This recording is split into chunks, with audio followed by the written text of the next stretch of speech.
One Fox and Friends anchor is ending his career in broadcast television forever. He gave his final sad goodbyes on a recent episode. Clayton Morris has been on TV for 18 years and now he is leaving. "I've decided after 18 years in broadcast television. I didn't think I was gonna do this. That today will be my last day in television," said Morris while holding back tears. "You guys have been amazing, and the staff here's just been amazing. I'm excited about this new chapter in my life. I don't think you'll ever see me on television ever again, so I'm not going anywhere else. I'm just gonna spend time with the family and focus on projects that I'm passionate about." They then played a montage of Morris' 10-year highlights at the network. "Love you all. I'll miss you all," he said. His wife Natalie Morris tweeted about his goodbye. "Watching my husband at Clayton Morris anchor his last show on Fox. I'm really proud of how he's represented himself over the last 10 years, she tweeted. Fans also showed their support. "God bless you at Clayton Morris in your new path. Sad to see you go," wrote Dan Bongino. "Best in the business. Going to miss at Clayton Morris and his dry sense of humor. Gets me every time. New exciting chapter for him and his fam," wrote Abby Huntsman. Check out his goodbye in the video below.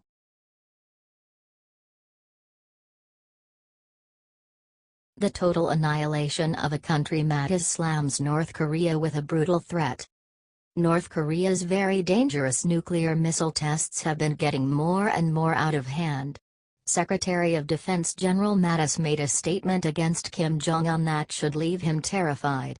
"Any threat to the United States or its territories, including Guam or our allies, will be met with a massive military response," started Mattis. Kim Jong-un should take heed. The United Nations Security Council's unified voice. All members unanimously agreed on the threat North Korea poses. And they remain unanimous in their commitment to the denuclearization of the Korean Peninsula. "Because we are not looking to the total annihilation of a country, namely, North Korea," said Mattis. President Trump responded to North Korea's nuclear tests on Twitter as well. "North Korea has conducted a major nuclear test. Their words and actions continue to be very hostile and dangerous to the United States," tweeted President Trump. "North Korea is a rogue nation which has become a great threat and embarrassment to China, which is trying to help but with little success.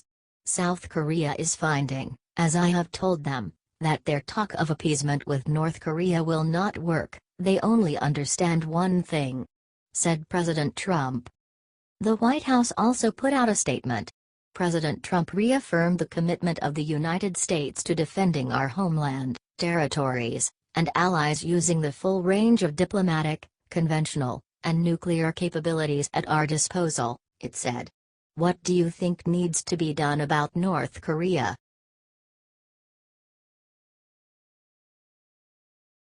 Religious liberal group attack conservatives. God supports transgenders. Conservative Christians released the Nashville Statement in order to reaffirm what Christians believe about marriage and culture. "We affirm that God has designed marriage to be a covenantal, sexual, procreative, lifelong union of one man and one woman, as husband and wife, and is meant to signify the covenant love between Christ and his bride the Church. We deny that God has designed marriage to be a homosexual, polygamous, or polyamorous relationship. We also deny that marriage is a mere human contract rather than a covenant made before God," says a part of the Nashville Statement. The religious liberal group Christians United put out a pro-gay and pro-transgender retort to the statement. "We affirm that every human being is created in the image and likeness of God and that the great diversity expressed in humanity through our wide spectrum of unique sexualities and gender identities is a perfect reflection of the magnitude of God's creative work," says Christians United. "We deny any teaching that suggests God's creative intent is limited to a gender binary or that God's desire for human romantic relationships is only to be expressed in heterosexual relationships between one man and one woman," says Christians United.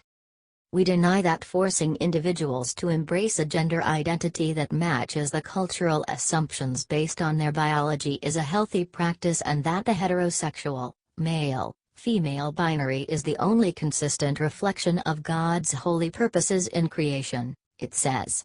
Who do you think is right?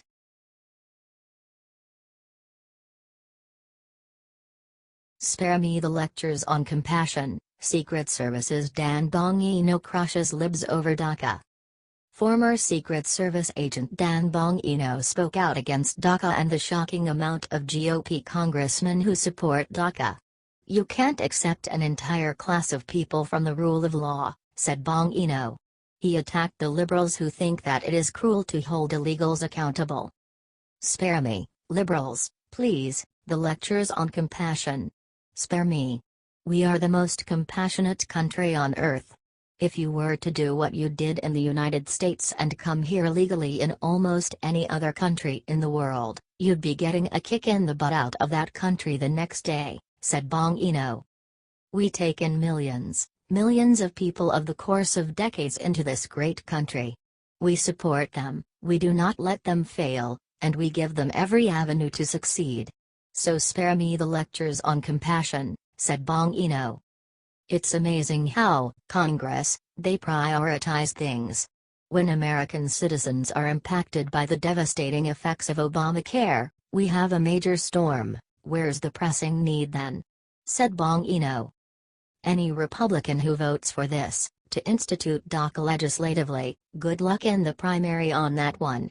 I don't think it's going to work out well for you," said Bongino.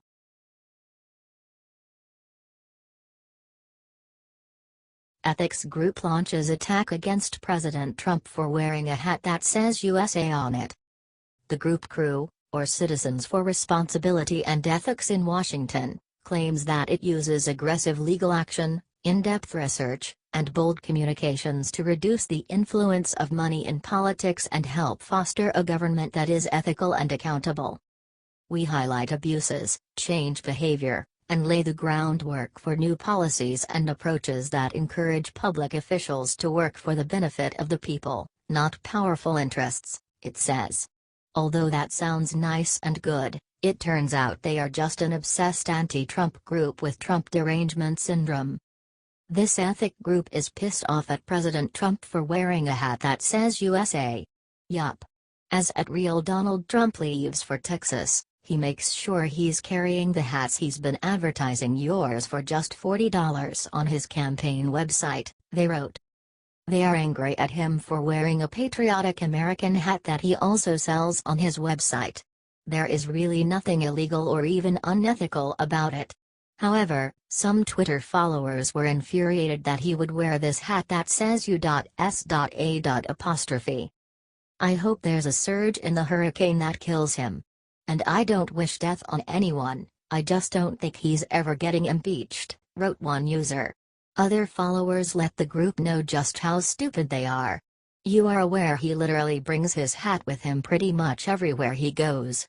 It's been like this for 2 years lol," wrote one user. "Awesome.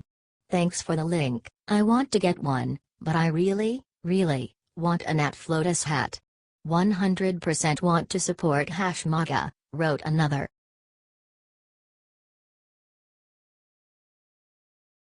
Fox's Martha McCallum launches a brutal attack on Comey for unethical thing he was caught doing. James Comey was caught in a huge scandal that could change everything about the Hillary Clinton investigation. How's Comey going to explain this? www.wallstreetjournal.com weblink, via at Wall Street Journal tweeted Fox's Martha McCallum in response. Forgotten in all the media drama and confused White House communications of recent months was the fact that the president had several very good reasons for firing FBI Director James Comey in May. Now comes evidence of another one, writes the Wall Street Journal. James Comey was caught having written a draft of his speech letting Hillary Clinton well before he finished the investigation. As of early May 2016, the FBI had not yet interviewed Secretary Clinton. Moreover, it had yet to finish interviewing 16 other key witnesses, including Cheryl Mills, Brian Pagliano, Heather Samuelson, Justin Cooper, and John Bentel. These individuals had intimate and personal knowledge relating to Secretary Clinton's non-government server, including helping her build and administer the device, writes the Wall Street Journal. In the National Review, Andy McCarthy writes how Obama orchestrated this whole thing.